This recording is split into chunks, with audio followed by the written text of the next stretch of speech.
नमस्कार दर्शकों, आप देख रहे हैं अभी न्यूज। और जैसा कि आप जानते हैं कि मथुरा में आ रहे थे कुछ समय के बाद में मथुरा के प्रमुख अग्रवाल सभा के चुनाव, जो कि कल मुख्य चुनाव अधिकारी के द्वारा स्थगित किए गए हैं। आपको बता दें कि इसके ऊपर भी जो अन्य जिन लोगों ने आरोप लगाए थे, उनका ये कहना है कि स्थगन भी कुछ कारणों से किया गया है और साथ के साथ में कुछ आरोप भी लगाए गए थे। इन्हीं आरोपों के चलते हमने लगातार आपको उन लोगों से मिलवाया जिन लोगों ने कभी आरोपों की पुष्टि की और कुछ लोगों ने आरोपों का खंडन किया। इसी क्रम में आज एक बार फिर हम आपको मिलवाने जा रहे हैं तिलक द्वार अग्रवाल सभा के उन पदाधिकारियों से जो इस समय वर्तमान में अध्यक्ष पद पर विराजमान हैं, जिनका नाम है महेश बंसल, और इससे पूर्व निवर्तमान अध्यक्ष यानी कि राजेश बजाज, इनके साथ में कार्यकारी के सदस्य और मुख्य चुनाव अधिकारी के पुत्र हेमंत अग्रवाल पर जो आरोप लगाए गए थे। इन्हीं के संबंध में आज बात करने के लिए जब इन लोगों से बात करने आज हम पहुंचे तो उन सभी लोगों ने लगाए गए आरोपों का खंडन करते हुए कुछ और बातें बताई जो आज हम आपके सामने लेकर आ रहे हैं। तो आइए देखते हैं क्या कुछ नया लेकर के आए हैं इस समय ये लोग। इस विषय में मैं ज़्यादा कुछ नहीं कहना चाहूँगा क्योंकि ये विषय मेरा है ही नहीं। ये विषय तो वही लोग बता सकते हैं जिन्होंने इस चुनाव प्रक्रिया को संपन्न कराया और किस तरीके से कराया। वो सारे तथ्य जो है आपके सामने अभी माननीय अध्यक्ष जी और माननीय निवर्तमान अध्यक्ष जी के द्वारा दिए गए। लेकिन जो महत्वपूर्ण विषय है जी कि ये बात आ क्यों रही है, सबसे पहली बात तो मैं आपकी जानकारी में डाल दूँ कि अग्रवाल समाज का जो चुनाव होता है वो अग्रवाल सभा मथुरा की प्रतिष्ठित सभा है और पूरे भारतवर्ष में अग्रवाल सभा का इतिहास बहुत स्वर्णिम अक्षरों में लिखा हुआ है। इस पर दागदारी करने का जो ये काम किया जा रहा है समाज के कुछ लोगों के द्वारा, ये बिल्कुल गलत है, निंदापूर्वक है। इसकी शुरुआत कहाँ से होती है, मैं आपको इसका प्रकाश डालना चाहूँगा।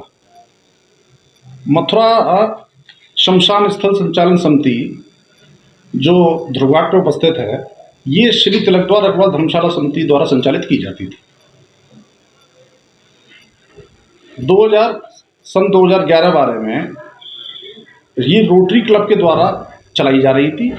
रोटरी क्लब का एक पत्र धर्मशाला समिति को, क्योंकि मैं पिछली कार्रवाई देख के आपको बता रहा हूँ और मैंने पिछले जो हमारे तत्कालीन अध्यक्ष और तत्कालीन जो प्रधानमंत्री थे वहाँ के, उनके रिपोर्टेड बयान जो हमारी कार्रवाई बनती है इसकी, उसके द्वारा मैं बता रहा हूँ आपको, जिसमें मथुरा शमशान स्थल संचालन समिति जो रोटरी क्लब जिसको चला रही थी उसके द्वारा एक पत्र द्वारा और मौखिक भी कहा होगा उन्होंने कि धर्मशाला समिति जो है वो मथुरा शमशान स्थल संचालन समिति का नेतृत्व करने के लिए उन्होंने एक निवेदन किया था। जो पत्र मेरे पास भी है इस समय, जिसमें उनके द्वारा ये दिनांक 1/4/2011 को ये पत्र लिखकर श्रीमान अध्यक्ष और मंत्री श्री तिलक द्वार अग्रवाल धर्मशाला समिति के नाम ये संबोधित है।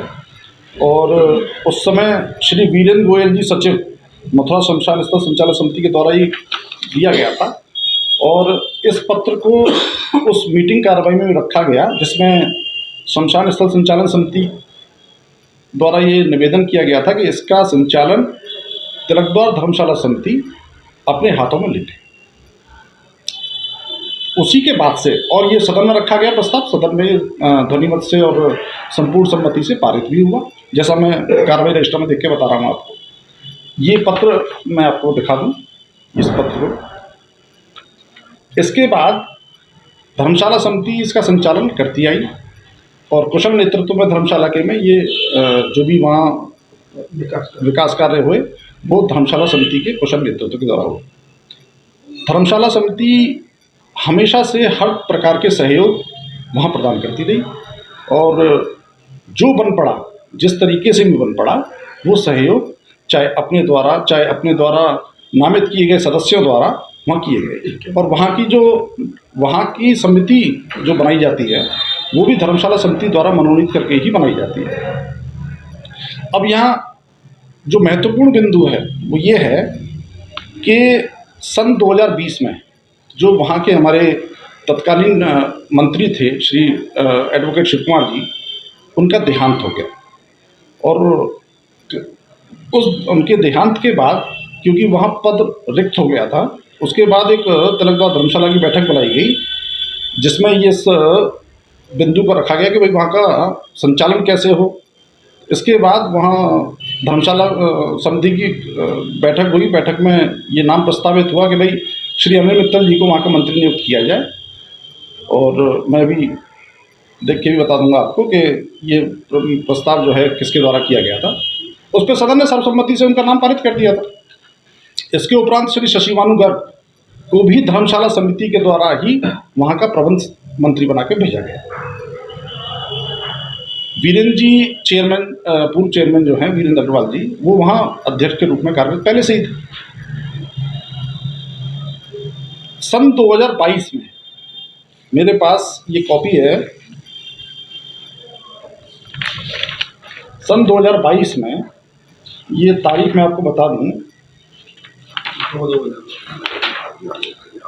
4/2/2022 4/2/2022 को उनके द्वारा धर्मशाला समिति का अस्तित्व को नकारते हुए महाराजा अग्रसेन जी के पद चिन्हों पर चलती हुई श्री तिलकद्वार अग्रवाल धर्मशाला समिति के अस्तित्व को नकारते हुए उनके द्वारा ये घृणित कार्य कर दिया गया।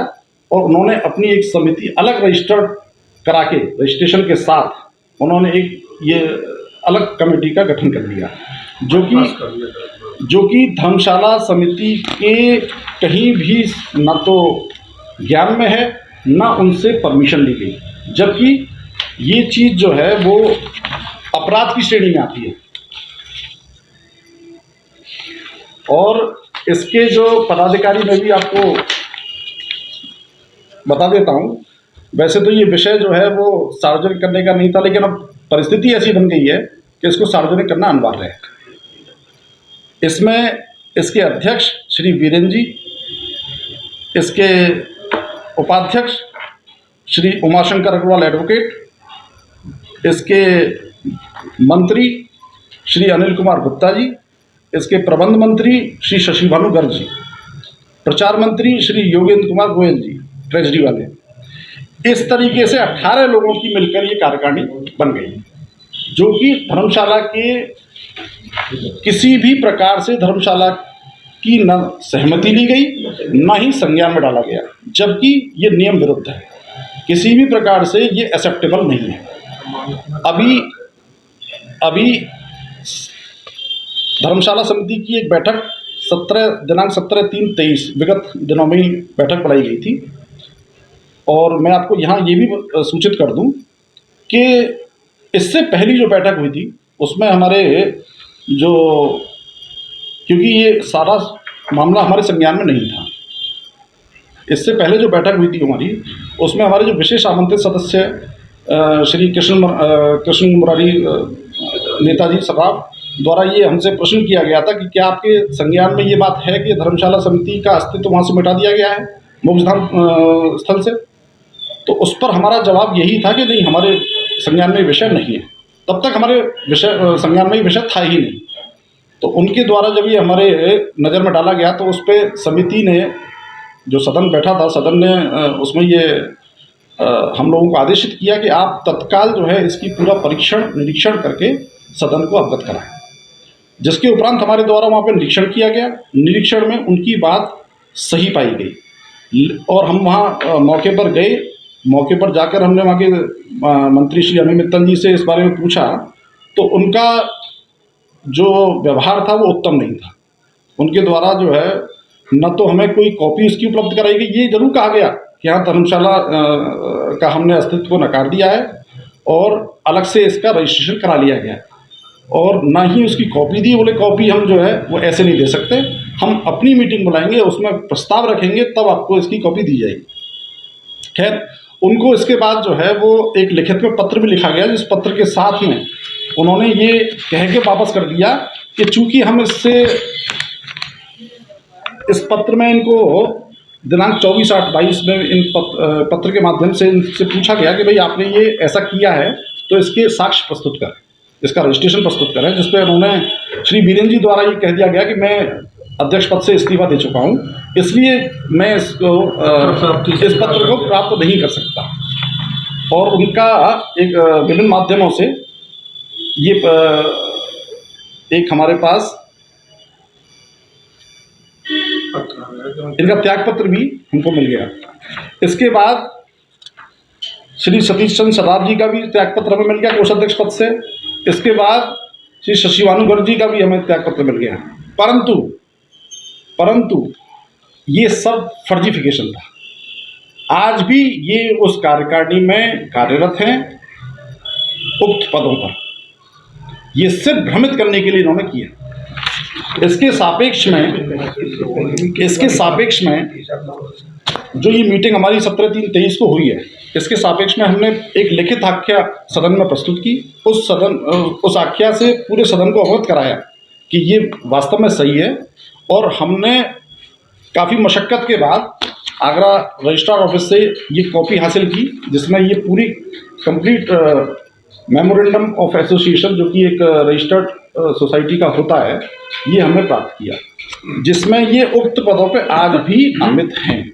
और वहाँ पे जब हमने इंस्पेक्शन किया था, आज भी हमने इंस्पेक्शन किया, वहाँ उनके नाम छपे हुए हैं और कोई इनके अलावा नहीं है। और ये जो आरोप प्रत्यारोप की राजनीति शुरू हुई है, ये सिर्फ और सिर्फ इस कृत्य को छुपाने के लिए, ताकि ये जनता के सामने ना आए।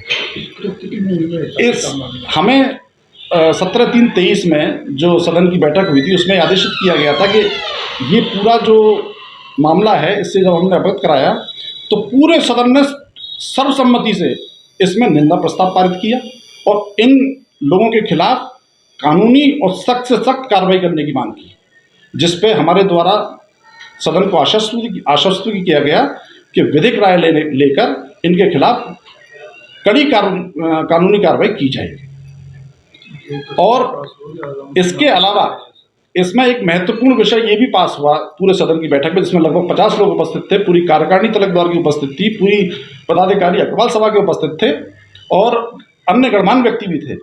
उन्होंने ये प्रस्ताव पास किया कि ऐसे घृणित लोगों को अग्रवाल सभा और श्री तिलकद्वार अग्रवाल धर्मशाला, जो कि हमारा अस्तित्व है, हमारे समाज के लिए अस्तित्व है, महाराजा अग्रसेन जी की जो उनके पद चिन्हों पर चलकर हमारे बुजुर्गों ने जो इतनी संपत्ति बनाई है, ऐसे चोरों के खिलाफ हमने कतई कोई भी मनमानी बर्दाश्त नहीं की जाएगी और उन्हें इस चुनाव से भी बाहर किया जाएगा। इस चुनाव में उनको बहिष्कृत करने का भी निर्णय सदन के द्वारा लिया गया। इसी सापेक्ष में इनके द्वारा ये मनगढ़ंत चीज़ें बनाकर, जो तरह तरह के बात बनाकर बदनाम किया जा रहा है, माननीय मुख्य चुनाव अधिकारी को भी बदनाम किया जा रहा है, अग्रवाल सभा और तिलकद्वार धर्मशाला की कार्यप्रणाली पर भी प्रश्न चिन्ह लगा दिए, वो सिर्फ इसीलिए ताकि ये मामला दबा रहे। लेकिन अब चूँकि ये मामला उजागर करना बहुत आवश्यक है, और मैं आपको इसमें मज़े की बात और बता दूं कि जो पूरी अग्रवाल सभा चुनाव में ये जो प्रत्याशीगण, जो गुट श्रीमान वीरेन जी का जो नेतृत्व में जो चुनाव लड़ रहे हैं, वो श्री उमाशंकर अग्रवाल जो अध्यक्ष पद हेतु हैं, वो इस समय वर्तमान में ध्रुवघाट संचालन समिति, जिस नाम से इन्होंने रजिस्ट्रेशन कराया है, उसके उपाध्यक्ष हैं। श्री शशि भानुगर्ग प्रधानमंत्री पद के लिए जिन्होंने आवेदन किया है अग्रवाल सभा में, वो इस समय वहाँ प्रबंध मंत्री हैं। श्री कैलाश चंद्र गर्ग जिन्होंने आवेदन किया है प्रचार मंत्री के रूप में, वो इस समय उप मंत्री हैं। ध्रुवघाट शमशान स्थल संचालन समिति की मैं बात कर रहा हूँ। श्री नरेंद्र गर्ग जो कार्यकारिणी सदस्य हैं इस समय ध्रुवघाट संचालन समिति में, उन्होंने कार्यकारिणी सदस्य के लिए किया है तिलकद्वार में।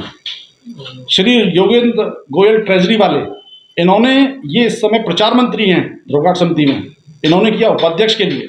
ये पूरी टीम वही है जो ध्रुवघाट की कॉपी पेस्ट कर थोपने की कोशिश की जा रही है। लेकिन समाज किसी भी प्रकार से इन लोगों को सहमति नहीं दे सकता, क्योंकि ये लोग समाज को तोड़ने की कोशिश कर रहे हैं। और जब इन्होंने ध्रुवघाट जो मोक्षधाम है, जहाँ सबको जाना है एक दिन, जब वहीं इन्होंने जो है अति कर दी और अपना स्वयं का स्वयंभू बनकर वहाँ पे बैठ गए, तो ये अग्रवाल सभा, अग्रवाटिका, कुशक गली, हमारी धर्मशाला, तिलकद्वार धर्मशाला, अग्रवाल दीदी भवन, वहाँ का क्या हाल होगा? ये सोचने योग्य विषय है, जिस पर अमल किया जाना बहुत आवश्यक है समाज के लोगों द्वारा। इसके बाद इन्होंने बहुत गंभीर आरोप श्री रामलीला सभा पर भी लगाए हैं। जो श्री रामलीला भवन का निर्माण, इतना भव्य और दिव्य निर्माण वहाँ किया जा रहा है, सारे सर्वसम्मति से सर्व समाज के द्वारा, इसमें सिर्फ अग्रवाल समाज ही नहीं है, इसमें सर्व समाज, क्योंकि अग्रवाल श्री रामलीला सभा सर्व समाज की है। इन्होंने वहाँ भी आरोप प्रत्यारोप की राजनीति शुरू कर दी, सिर्फ इसीलिए क्योंकि ना इनका तन मन धन कोई योगदान वहाँ नहीं है। इसलिए ये लोग बेकार की बात करके समाज को भ्रमित करना चाहते हैं। आज इस प्रेस कॉन्फ्रेंस के माध्यम से, अभी न्यूज़ के माध्यम से हम सभी लोग इकट्ठा हुए, क्योंकि इसमें तिलक द्वार धर्मशाला, हमारे समाज की महाराजा अग्रसेन जी की ये जो जिनके पद चिन्हों पर चलकर हमारे समाज द्वारा, हमारे बुजुर्गों द्वारा ये बनाई गई हैं, श्री अग्रवाल सभा जो प्रतिष्ठित है, उस पर दागदार लगाना चाह रहे हैं ये लोग। इसके खिलाफ हम सब लोग इकट्ठे हुए हैं। इसलिए हमने सारी बातें ये आपको लाकर बताई हैं कि ताकि जनता किसी भी प्रकार से भ्रमित ना हो और ऐसे असभ्य और ऐसे समाज के घृणित लोगों से अपने नज़र में डालकर इनसे दूरी बनाए। श्री रामलीला सभा के विषय में मैं एक बात और ज़रूर बताना चाहूँगा आपको, चूँकि हम सभी राम भक्त हैं और श्री राम जी के चलाए गए पद चिन्हों पर जो है हम लोग चल रहे हैं, हम सब उनके अनुयायी हैं। ये लड़ाई जो है, ये वैसे तो कोई लड़ाई है नहीं, लेकिन फिर भी अगर ये लड़ाई है तो ये अधर्म पर धर्म की विजय, इसको मैं कहना चाहूँगा। क्योंकि कुछ समाज में रावण हैं, ऐसा नहीं है कि रावण नहीं है, रावण कभी नहीं मरता, इसलिए रावण को हर साल जलाया जाता है। रावण तो हमेशा रहेगा और रावण को इसीलिए हमेशा जलाया जाता है ताकि ये समाज उस बात से सचेत रहे कि रावण बनने की कोशिश ना करे। हर वर्ष रावण को मारा जाता है, इसीलिए तो ये रावण बनने की चेष्टा कर रहे हैं। दूसरी बात, रामलीला सभा में जो ये भवन का निर्माण किया जा रहा है, मैं भी प्रतिदिन वहाँ लगभग 1 घंटा देता हूँ और सारे जो क्रियाकलाप और उससे जो है मैं अवगत हूँ। मैंने भी वहाँ दान स्वरूप 31 लाख रुपए की घोषणा अपनी अम्मा जी के नाम से कर रखी है और 21 लाख रुपए का योगदान मैं ऑलरेडी वहाँ दे चुका हूँ। तो यहाँ तक तो समझ में आता है कि भाई कोई दानदाता है और उसने अपना दान दिया है तो वो उस पर अपनी बात रख सकता है, अपना प्रश्न कर सकता है। लेकिन ऐसे लोग जो कभी भी, जिनका कोई योगदान ही नहीं है किसी भी चीज़ में, वो कैसे प्रश्न कर सकते हैं? इस बात पे मुझे हंसी आती है। दूसरी बात, मैं फिर आपको दोबारा ध्रुव घाट लेके चलता हूँ। ध्रुव घाट का जो इन्होंने पूरा नाम बदल कर नया रजिस्ट्रेशन करा लिया, इस विषय में मैं भी आपको अवगत करा। ये ऐसा क्यों हुआ? क्योंकि इनसे जब बार बार हिसाब किताब मांगा गया वहाँ का, क्योंकि इनके द्वारा हमें पूर्व में ये निवेदन किया गया कि इसमें कुछ सहयोग राशि की आवश्यकता है, तो धर्मशाला समिति इसमें कुछ मदद करे। और जिसमें हमारा सदन में ये बात जब रखी गई तो सदन में जो संभ्रांत लोग वहाँ बैठे थे, उन सब के द्वारा ये बात आई कि धर्मशाला समिति पर इसका कोई भार ना आए, व्यय भार ना आए। इसके लिए हम वहाँ पे जितने हमारे आजीवन सदस्य धर्मशाला समिति के भी और इसके अलावा भी जो लोग वहाँ हर वर्ष दानदाता हैं ध्रुव घाट सेवा समिति में, ध्रुव घाट श्मशान स्थल समिति में, उसके अलावा भी जो है वहाँ पे कुछ और लोगों ने अपनी सहमति से अपना नाम आगे किया कि भाई हम 51,000 रुपये का सहयोग करेंगे, हम 5100 रुपये का सहयोग करेंगे। लेकिन उसमें ये बात उन्होंने ज़रूर कही कि भाई इसका हिसाब किताब पहले हमें दिया जाए कि क्या इस पर खर्चा है और क्या इस पर इनकम है। हमारे द्वारा कई बार मौखिक रूप से पत्र के माध्यम से इनको सूचित किया गया कि भाई आप इसका कोई भी हिसाब किताब रोकड़ यहाँ जमा करें, ताकि हम लोग सबसे इस बात को आश्वस्त कर सकें कि यहाँ ये खर्चा है, ये इसकी इनकम है। लेकिन इनके द्वारा कभी नहीं दिया गया। यही ओछी मानसिकता ये दर्शाती है कि इनको दोबारा से अलग रजिस्ट्रेशन कराने की ज़रूरत क्यों पड़ी, क्योंकि ये कहीं भी इस हिसाब किताब को देना नहीं चाहते। इन्होंने लाखों करोड़ों रुपए का यहाँ पे गमन करने की जो चेष्टा की है, उससे समाज बिल्कुल इनको माफ़ नहीं कर सकता। और मेरी सभी से ये गुजारिश है, सभी से ये निवेदन है कि सवाल करें इस बात पर इनसे, और जो कानूनी प्रक्रिया तिलक द्वार धर्मशाला के द्वारा की जाएगी वो तो की ही जाएगी, किसी भी प्रकार की इसमें कोई देरी और वो नहीं की जाएगी। लेकिन समाज की भी ये दायित्व बनता है कि समाज इनसे सवाल करे। जी महेश बंसल जी, इस समय पर आप वर्तमान में तिलक धर्मशाला के अध्यक्ष हैं और आरोप लगाए गए हैं कि तिलक धर्मशाला और अग्रवाल सभा के चुनावों में जो मुख्य निर्वाचन अधिकारी हैं जयंती प्रसाद अग्रवाल, उनको गलत तरीके से निर्वाचन अधिकारी बनाया गया है। तो क्या कुछ प्रक्रिया रहती है इसकी, और जो आरोप हैं जो लगाए गए हैं आपके तिलक धर्मशाला के पूर्व अध्यक्ष अग्रवाल सभा के पूर्व अध्यक्ष वीरेंद्र अग्रवाल जी के द्वारा, जो साथ में मंत्री भी रह चुके हैं, क्या कहना चाहेंगे इस संबंध में? सर्वप्रथम तो मैं सबसे पहले अभी न्यूज़ का बहुत स्वागत करता हूँ, धन्यवाद देता हूँ, शुभकामनाएं देता हूँ कि वो जो एक सत्य को लगातार इस चुनावों के अंदर जो सत्य है उसको वो उजागर कर रहे हैं, क्या सत्य है और क्या असत्य है। और जो आपके द्वारा ये कहा गया है कि हमारे पूर्व अग्रवाल सभा के अध्यक्ष श्री वीरेंद्र कुमार जी अग्रवाल के द्वारा, और जबकि वो पूर्व में तिलकदार धर्मशाला समिति के मंत्री भी रह चुके हैं, इस बारे में मेरा ये कहना है कि या तो वो तिलकदार धर्मशाला में जब मंत्री रहे थे तो उन्होंने तिलकदार धर्मशाला का संविधान नहीं पढ़ा। अगर उन्होंने संविधान पढ़ा होता तो आज इस तरह से वो आरोपों को नहीं न्यायोचित अपने आरोपों को नहीं ठहरा सकते थे। इसमें मेरा तो यही कहना है कि जो तिलकदार धर्मशाला के जो वर्तमान में जो चुनाव अधिकारी मेरे बड़े भाई श्री जयंती प्रसाद जी अग्रवाल जो बने हैं, उनको तिलकदार धर्मशाला के पूरे संविधान नियम के अनुसार ही उनको अध्यक्ष बनाया गया है और हमारी जो चुनाव अधिकारी बनाया गया है। और जो हमारी अभी जो इससे पहले जो चुनाव अधिकारी उनको नियुक्त किया, तो उसी दिन जो है 17/3/23 को हमारी धर्मशाला में तिलकदार धर्मशाला में एक बैठक हुई थी और बहुत बड़ी बैठक का आयोजन किया गया था, जिसमें कि तिलकदार धर्मशाला के सभी पदाधिकारी, सभी कार्यकारिणी सदस्य, अग्रवाल सभा के सभी पदाधिकारी और हमारे शहर के गणमान्य जितने भी विशेष गणमान्य हैं वो सभी उसमें आमंत्रित थे और बहुत बड़ी तादाद में वहाँ पर बैठक में सभी की उपस्थिति रही। उसी उपस्थिति के अंतर्गत ही और मतलब उनके नाम को हमारे मतलब मथुरा के मतलब ये है कि जो कुछ आमंत्रित सदस्य थे, जो कार्यकारिणी सदस्य थे, उन्होंने उनके नाम का प्रस्ताव किया और पूरी सर्वसम्मति से पूरी एक बैठक में, पूरी बैठक इतनी बृहद बैठक थी, उसमें एक भी किसी भी व्यक्ति ने उनके नाम का विरोध नहीं किया और सभी ने अग्रसेन जी की जयघोष के साथ ही उनको अपना समर्थन दिया। और मैंने उन सब के लिए उनकी मतलब यह है कि स्वागत किया मैंने उनको, और इसी संविधान के अंतर्गत ही उनको चुनावाधिकारी नियुक्त किया गया।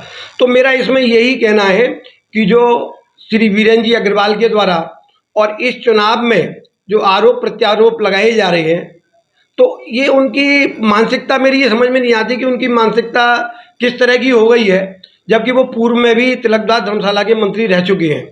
और एक अब तो मैं ये समझता हूँ कि एक इस तरह से जैसे देश के अंदर एक मोदी जी के विरुद्ध जो एक विपक्ष जो कि मतलब ये है कि आरोप प्रत्यारोप कर रहा है, और उसी मानसिकता के अंतर्गत ही ये भी आरोप प्रत्यारोप कर रहे हैं।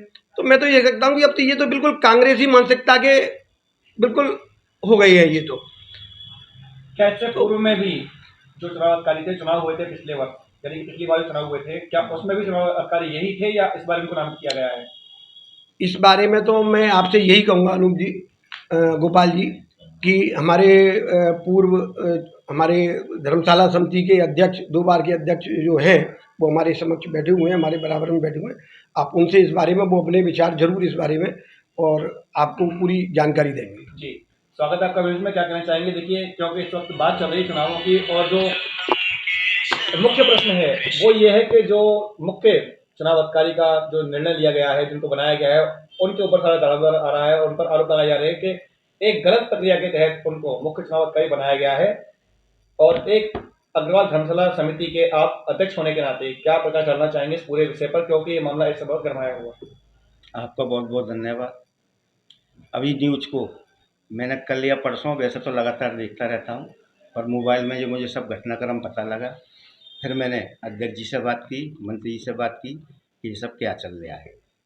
क्योंकि जो मैंने अभी न्यूज़ में जो आपकी थी उसमें देखा था कि माननीय वीरेंद्र जी ने जो आरोप लगाए थे उसमें कि तिलकदार धर्मशाला समिति के जो पिछले 3 वर्ष या 4 वर्ष पहले जो चुनाव हुए थे, उसमें आदरणीय धनेश मित्तल जी, जो कि धर्मशाला समिति के पूर्व अध्यक्ष भी हैं, वह चुनाव अधिकारी थे। और हेमंत जी को और महेश जी को और बाकी टीम को हमने जो चुना था, वो एक चुनाव की जो प्रक्रिया थी, उसके तहत जो 31 हमारे सदस्य होते हैं, उनमें से सभी सदस्यों ने ध्वनि मत से प्रस्ताव करके उनको चुना गया था। तो इसलिए ये आरोप बिल्कुल गलत है कि माननीय जयंती प्रसाद जी ने अपने पुत्र को तिलकगढ़ धर्मशाला समिति का मंत्री बनाया था, क्योंकि जयंती प्रसाद जी का उसमें कोई भी धर्मशाला समिति के चुनाव में कोई भी योगदान नहीं था। बात की जाए उनके आरोपों की, तो उनका एक आरोप यह भी था कि जो तिलकद्वार समिति है, केवल उसके जो आजीवन सदस्य हैं वही उन चुनावों की प्रक्रिया में साथ दे सकते हैं या उनके कोई अधिकारी बन सकते हैं। इसके विषय में आपका क्या कहना है? एक्चुअल ऐसा था, मैंने भी संविधान पूरा पहले नहीं पढ़ा था, आज मैंने पूरा संविधान मेरे हाथ में, मैंने पढ़ा है। वर्ष करीब 15 वर्ष से तो ऐसा होता रहा है कि तिलकगढ़ धर्मशाला समिति के जो भी आजीवन सदस्य थे वही चुनाव अधिकारी बनते रहे, पर संवैधानिक दृष्टि से कोई भी इसमें ऐसा नहीं लिखा है कि आजीवन सदस्य ही तिलकगढ़ धर्मशाला समिति का चुनाव अधिकारी बनेगा। इस वर्ष भी वो बने हैं, वह ध्वनि मत से बने हैं, प्रस्ताव किया था सभी ने, जितनी भी हमारी कार्यकारिणी थी, शहर के गणमान्य जो आमंत्रित सदस्य थे, उन्होंने सब ध्वनि मत से उनको चुनाव अधिकारी मनोनीत किया। बात की जाए, एक आरोप और भी है कि उन्होंने अपने ही पुत्र, जो उनके लड़के हेमंत अग्रवाल, उनको तिलकद्वार समिति के अंदर महामंत्री पद पर आसीन किया गया था। तो ये निर्णय किनका था, उनका था या फिर अग्रवाल समिति, जो आपकी अग्रवाल धर्मशाला समिति है, उनके पदाधिकारियों ने सर्वसम्मति से इस निर्णय में उनकी सहभागिता की? इस विषय में मैं आपको अभी भी बता चुका था, फिर भी पुनः बता देता हूँ। तिलकगढ़ धर्मशाला समिति की जो चुनाव प्रक्रिया है, इसमें 14 श्री तिलकगढ़ धर्मशाला समिति आजीवन सदस्य आते हैं, 12 अग्रवाल सभा से चुनकर आते हैं, 14, 12, 26, 5 सदस्य अग्रवाल सभा से मनोनीत होकर आते हैं।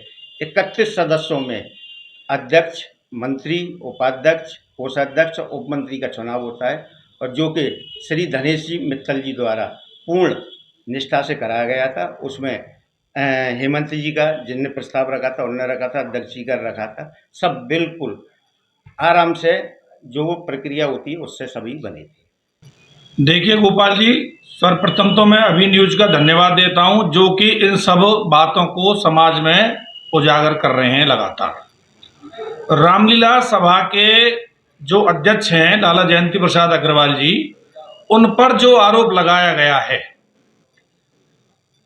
उसके विषय में मैं ये कहना चाहूँगा, मैं चूंकि रामलीला सभा का कार्यकारिणी सदस्य हूँ विगत 4 वर्षों से उनके साथ, और लगातार जो भी रामलीला सभा के कार्य हैं उनके साथ में रहता हूँ। जो राम भवन बन रहा है, जहाँ तक उसका सवाल है, जो उन्होंने कहा कि अपने आप पैसा ला रहे हैं और अपने मनमाने ढंग से खर्च कर रहे हैं, तो ये नितांत असत्य है, घोर असत्य है। ये निश्चित है कि वो ला अपने हिसाब से रहें, अपने लोगों से रहें, क्योंकि पैसा लाना बहुत बड़ी चीज है। किसी कार्य को चंदे से कराना, कोई 15 करोड़ रुपए का प्रोजेक्ट चंदे से कराना, ये कोई हल्का काम नहीं है। चूंकि ये राम जी का काम है, और राम जी का जब काम होता है तो हनुमान जी उसमें सहायता करते हैं, तो वो तो हनुमान जी की सहायता से लाला जयंती प्रसाद अग्रवाल जी उस सारे कार्य को अंजाम दे रहे हैं। पैसा जो वहां पे खर्च होता है, हमारे प्रधानमंत्री जी हैं मूलचंद गर्ग जी और कोषाध्यक्ष हैं शैलेश जी, उनके माध्यम से खर्च होता है। चूंकि मैं भी वहां बैठता हूं जाकर, रोजाना उन दोनों के ही चेक पे दस्तखत होते हैं, प्रधानमंत्री जी के और कोषाध्यक्ष जी के। अध्यक्ष जी का तो कहीं दस्तखत ही नहीं होता चेक पे भी। तो ये आरोप निरंतर असत्य है और मैं इसकी घोर शब्दों में निंदा करता हूं। जो आदमी राम का कार्य कर रहा है, आप उस पर भी आरोप लगा रहे हैं। जब राम मंदिर पर लग गया आरोप, आप ये सोचिए कि इस की जो है नींव कार्सनी गुरु शरणानंद जी ने रखी थी 2018 में। तब से ये कार्य रुक गया, क्योंकि एमबीडीए में इसका नक्शा पास होने गया तो वहां पे इसका चार्ज लग के आया 1,62,00,000 रुपए। चूंकि रामलीला सभा 1,62,00,000 रुपए जमा करने की स्थिति में नहीं थी, तो लाला जयंती प्रसाद अग्रवाल जी जब अध्यक्ष बने तो उन्होंने अपने पर्सनल प्रयास से, राजनीतिक प्रयास से, लखनऊ जाकर मंत्री जी से बात करके, एमबीडीए के अधिकारियों से बात करके वो धीरे धीरे उस 1,62,00,000 के शुल्क को 11 लाख कुछ हजार रुपए में लाके सेटल करके तब ये निर्माण कार्य शुरू हुआ। जिस आदमी ने 1,62,00,000 को 11 लाख रुपए में ला दिया हो अपने पर्सनल मेहनत करके, उस पर ये आरोप लगा रहे हैं।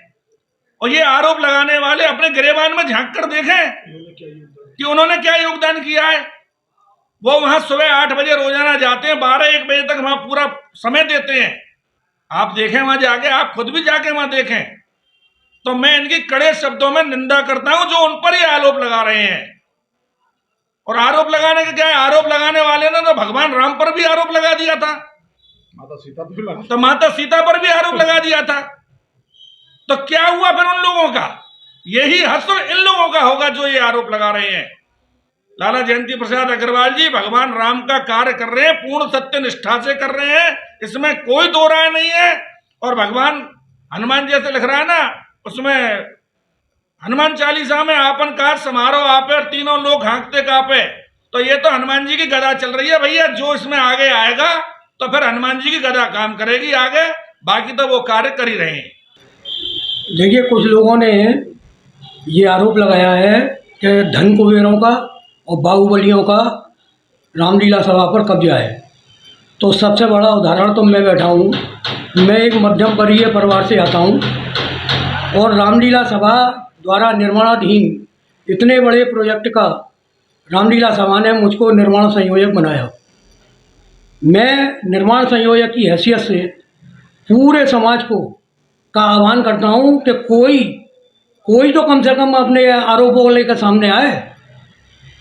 हमारे समाज में एक ग्रुप है जिसको कि मैं पत्थर गैंग बोलता हूँ। इनका केवल काम ये है कि जहाँ भी जो निर्माण हो उसकी एक निर्माण कमेटी बने, उसमें हम सब लोग शामिल हों, 5 रुपया देना ना पड़े और हमारे हित उसमें सत्य रहें और हमारा पत्थरों पे नाम लिखता रहे। ऐसा पूर्व में कई बार हो चुका है।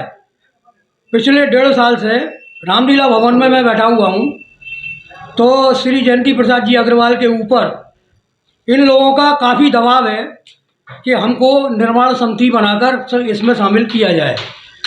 उन्होंने इस बात को माना नहीं है। ये केवल उसी का आरोप प्रत्यारोप है और कुछ नहीं है।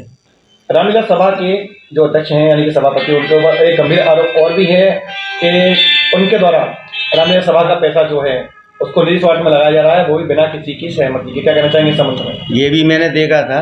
रामलीला सभा द्वारा रामलीला भवन का जो निर्माण हो रहा है बहुत ही भव्य दिव्य और मथुरा शहर के लिए ये ऐतिहासिक काम हो रहा है माननीय जयंती प्रसाद जी की अध्यक्षता में।